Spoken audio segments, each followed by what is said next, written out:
However, these plant-based products often contain highly processed ingredients and they lack nutrient-dense whole foods. So, for example, a typical plant-based burger can contain up to 20 ingredients. That's including fillers, starches, flavorings, and preservatives. So, while these ingredients can mimic the taste and texture of meat, not only do they not provide the same nutritional benefits, but they're also adding in lots of chemicals and preservatives that can cause health problems.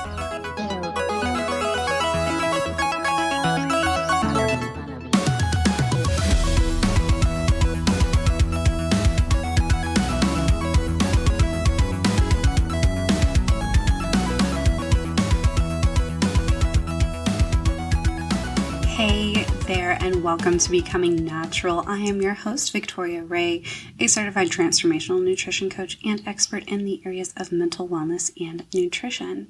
And this podcast is to provide you with the tools and knowledge you need so that you can live a healthy and natural life in our world where so many things are just absolutely contaminated with chemicals and things that we would never encounter in nature that are doing crazy things to our bodies and our brains and increasing the rate of mental health issues.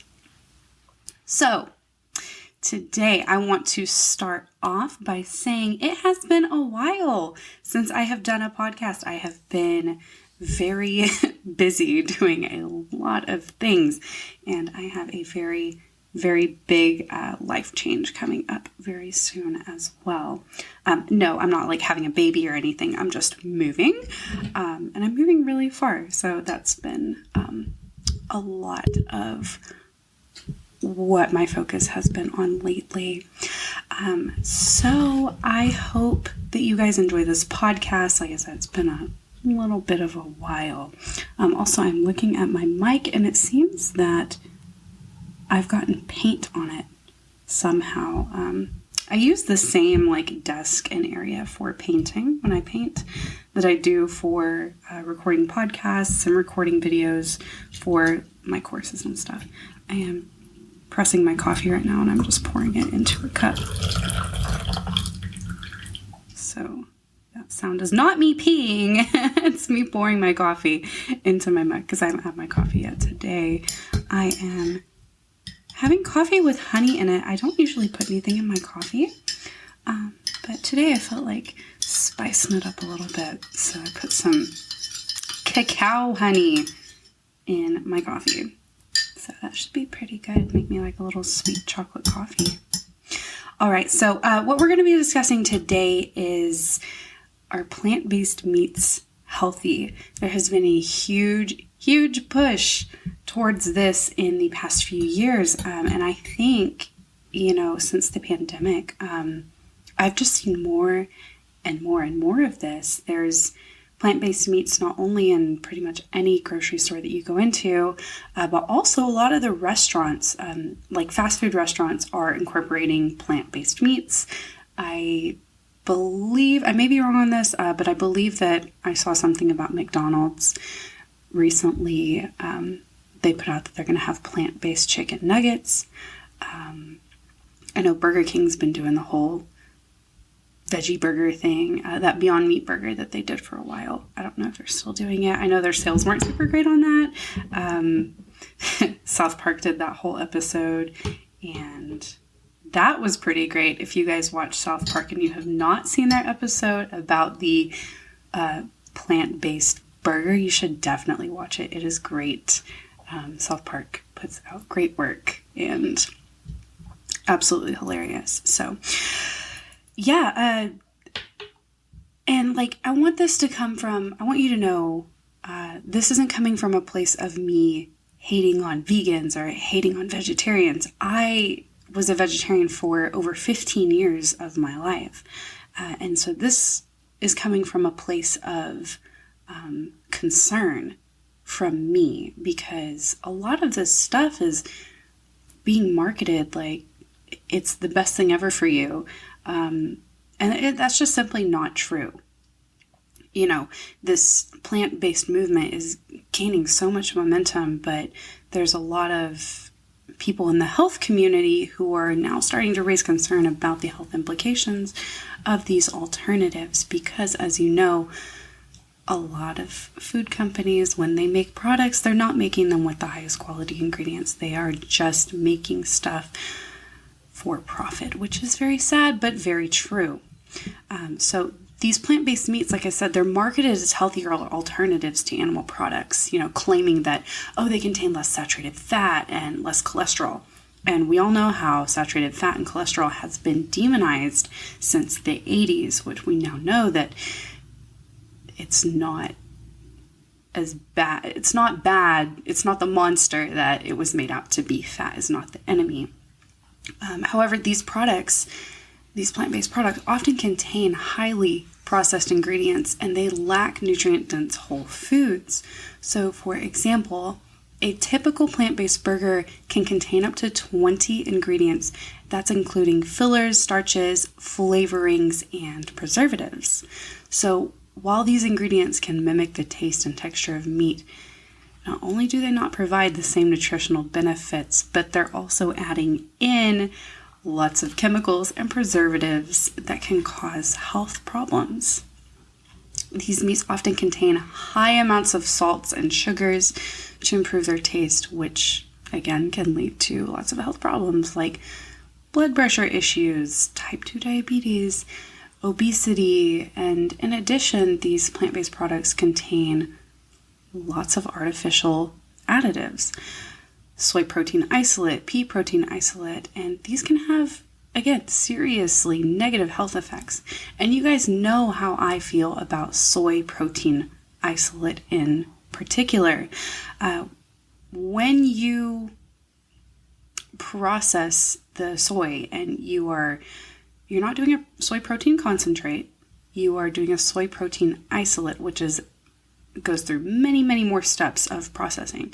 And the soy is probably not organic, and that means that it was treated with glyphosate, because soy is the crop that is treated with the highest amount of glyphosate here in the United States. And glyphosate is very, very destructive, not only to your microbiome,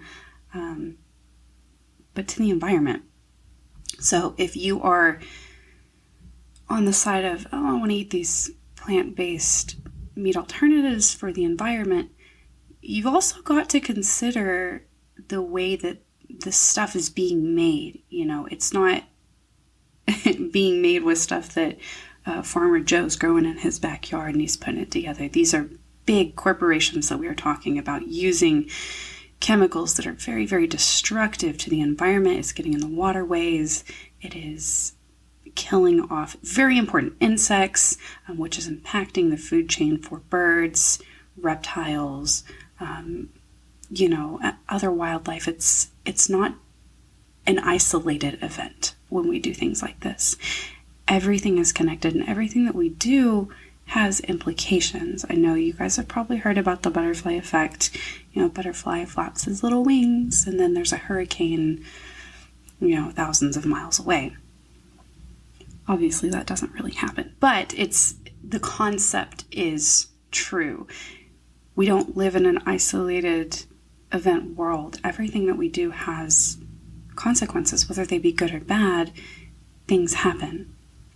So just keep that in mind as well.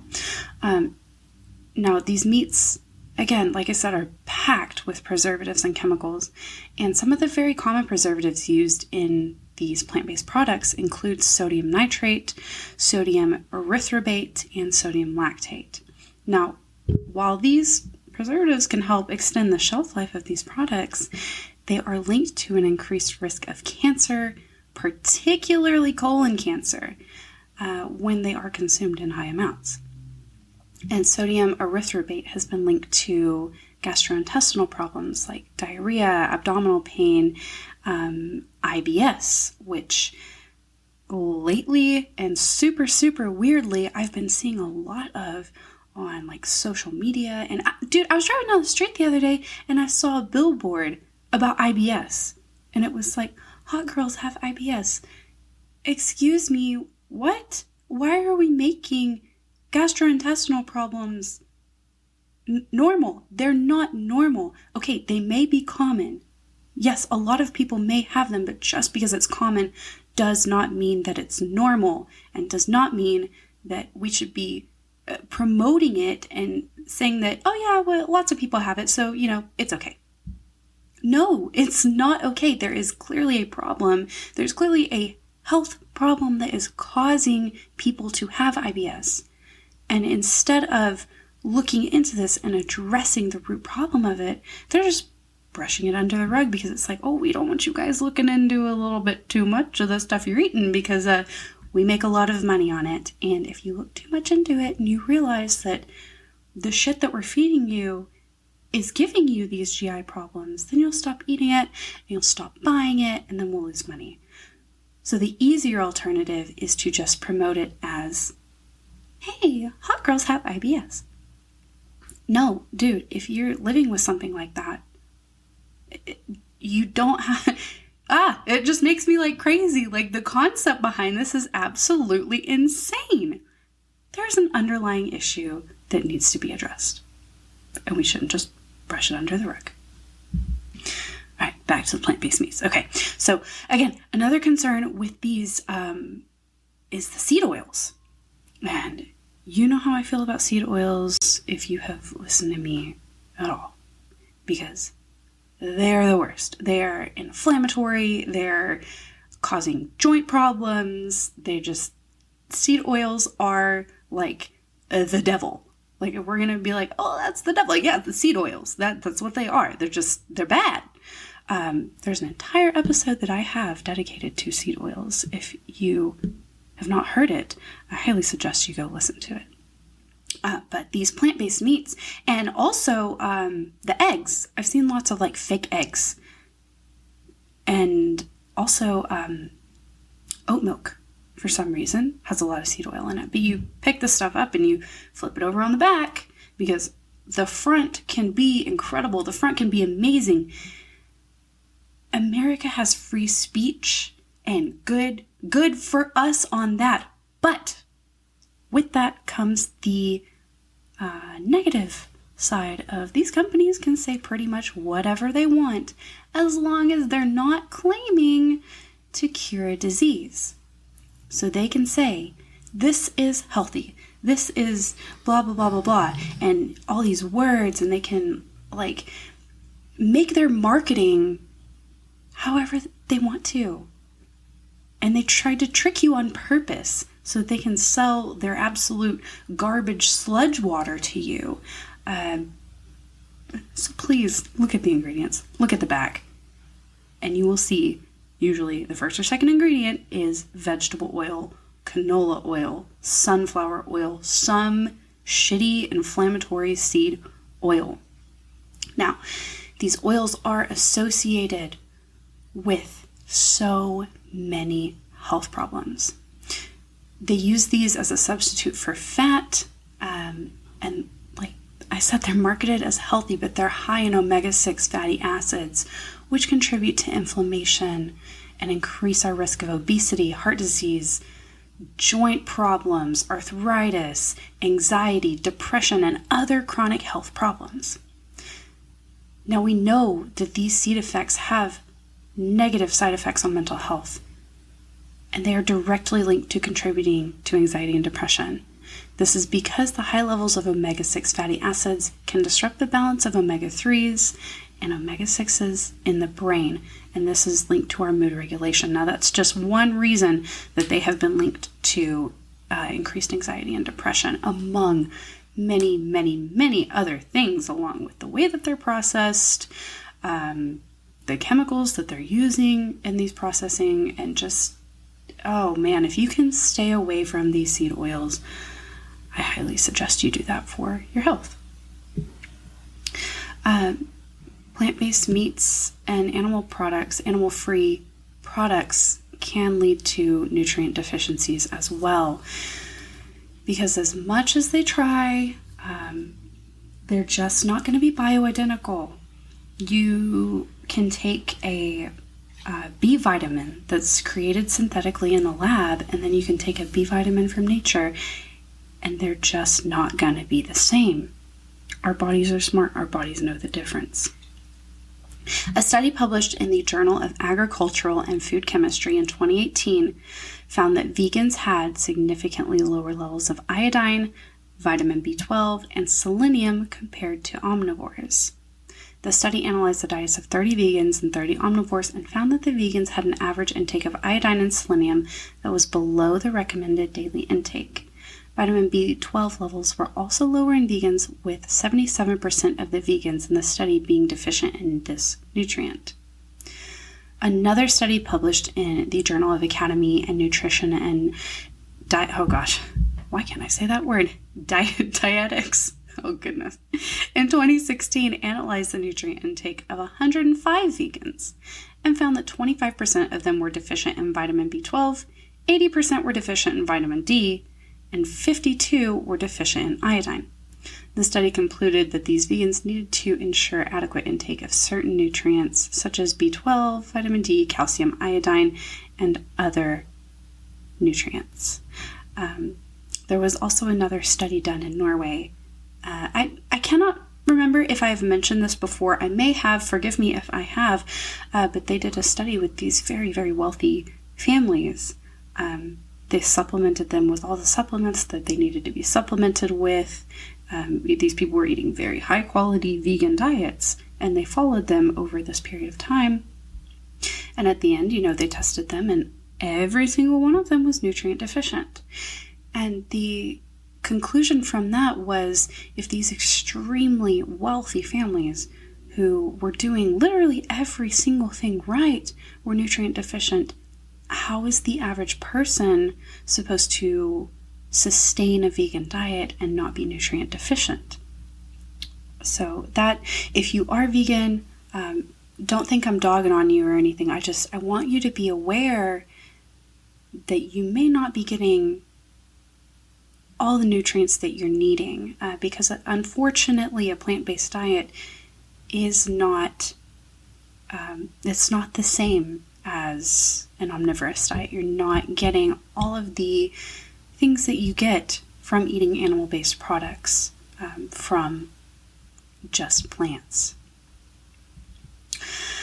So meats and animal products are full of high-quality proteins, and this is essential for building and repairing tissues in our body. Animal-based protein sources do contain all of the essential amino acids that our bodies need, and they're not always present in plant-based protein sources.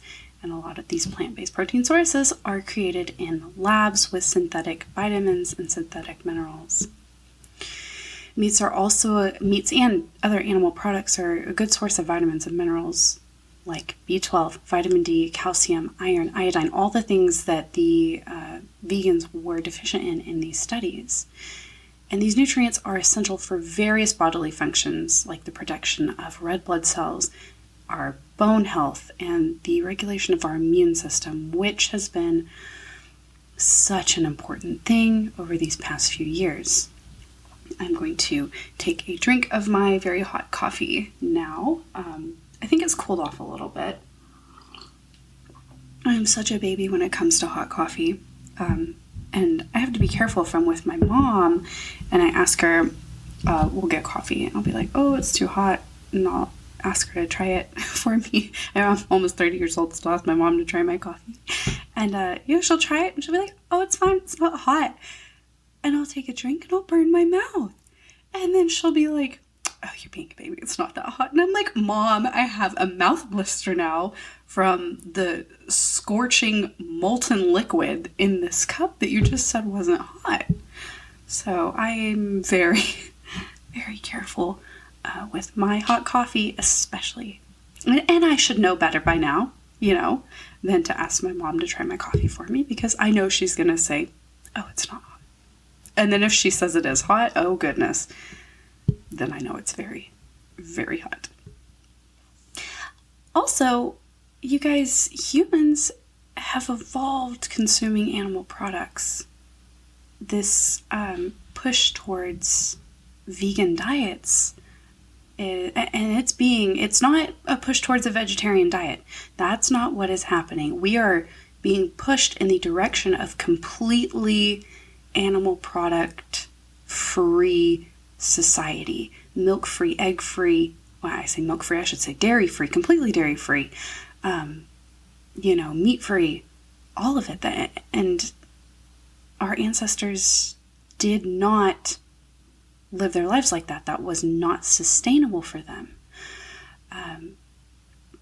They had to eat animal-based products in order to live, in order to be, not dead, in order to be not dead. Our early ancestors, they consumed these animal-based foods for their nutrition, for their brains, and studies show that the development of the human brain was directly linked to the consumption of animal products. Without other living creatures creating milk, eggs, and meat and other things for us, we would not be here. And I mean that wholeheartedly. Humanity, us as a species, maybe we might exist in some way, shape, or form, but we would not be the Homo sapiens that we know today without these animal-based products. Now, again, this episode is not me telling you how consuming animal products is right or wrong, but it is about informing you that this push towards fake meat, fake eggs, fake milk, fake titties, all of it, because that's really bad for you too. It's just destroying your health. It's not what's best for us. And a study published in the Journal of Nutrition in 2020 compared the health effects of a plant-based diet that included whole foods, such as like legumes, nuts, whole grains, versus a plant-based diet that included mostly processed foods, such as plant-based meats and other vegan convenience foods. And yes, Oreos are vegan. And the study found that the whole food plant-based diet was associated with less of a health risk than the processed vegan diet. And that's because, like I said, this stuff is just junk. It's absolute junk food. It's full of sugar. It's full of preservatives, artificial colors, artificial flavors, fake this, fake that. It's not real food, you guys. It's complete shit, is what it is. And it's complete shit that they can advertise and push this on people as being healthy, as being, what is best for you, as being what is best for the environment, because both of those are the biggest lies that you are being told right now. So, while plant-based meats may be tempting as an alternative to animal products, they're not the healthiest choice. Like I said, they're highly processed. They're not nutrient dense. They do not compare the same to whole foods. And the seed oils and other things used in these contribute to obesity, depression, and anxiety directly. Now, if you are vegan, if you are vegetarian, my suggestion is to stay very far away from these products and to create your own foods at home. There are plenty of recipes out there on, meat alternatives, such as, like jackfruit, eggplant, mushrooms, all kinds of things like that are actual real foods that you can be using. You don't need to be going and buying these chicken nuggets and fake meat burgers and fake milk and all of that absolute garbage, because that's just destroying your health. So, again, just eat real food, you guys. I understand that every once in a while you're like, yeah, I want to eat this, whatever. And, I'm not going to lie, occasionally I'll go out and I'll get, a dessert or something. There's this cafe here that has these ube crepes, and they have, this cream filling in them, and I know it's packed with sugar and all of that stuff. And do I feel absolutely awful after eating it. And I don't mean like emotionally, like, oh my God, I can't believe I ate that. I mean like physically, do I feel awful? Like I'm like, oh, I'm gonna die? Yes. But I don't do it all the time, obviously, because I don't want to feel like I'm gonna die all the time. But it's okay to occasionally, have something like that. It's okay to have a treat. Like, I don't want you to think that I'm sitting here saying you have to be perfect all the time, because that's not going to happen. That's not sustainable. And that's silly to think that we could be, perfect all the time, because none of us are. None of us make perfect decisions. None of us can be perfect. And some people act like they are, but I mean, obviously they're not, because nobody is. And that's okay. But if you are struggling with anxiety, if you are struggling with other mental health problems, and you are eating a very, very poor diet, maybe take a step back and look at that, and look at what you're putting in your body, because your cells are made from the foods that you eat. Your body uses the food to create your brain, to create your blood, to create your muscles. And what you're putting in your body is what you're being made of. So if you're just consuming McDonald's French fries, you're going to be made of McDonald's French fries. And you're probably going to have higher rates of anxiety than somebody else who's eating a whole food diet. And speaking of anxiety, you guys, my book is now available, and you can get it on Amazon, and I am so happy that it is out there. And thank you to everybody who has gotten it and read it and given me such amazing feedback on it. I appreciate you guys so very much. But you can get Transforming Anxiety on Amazon.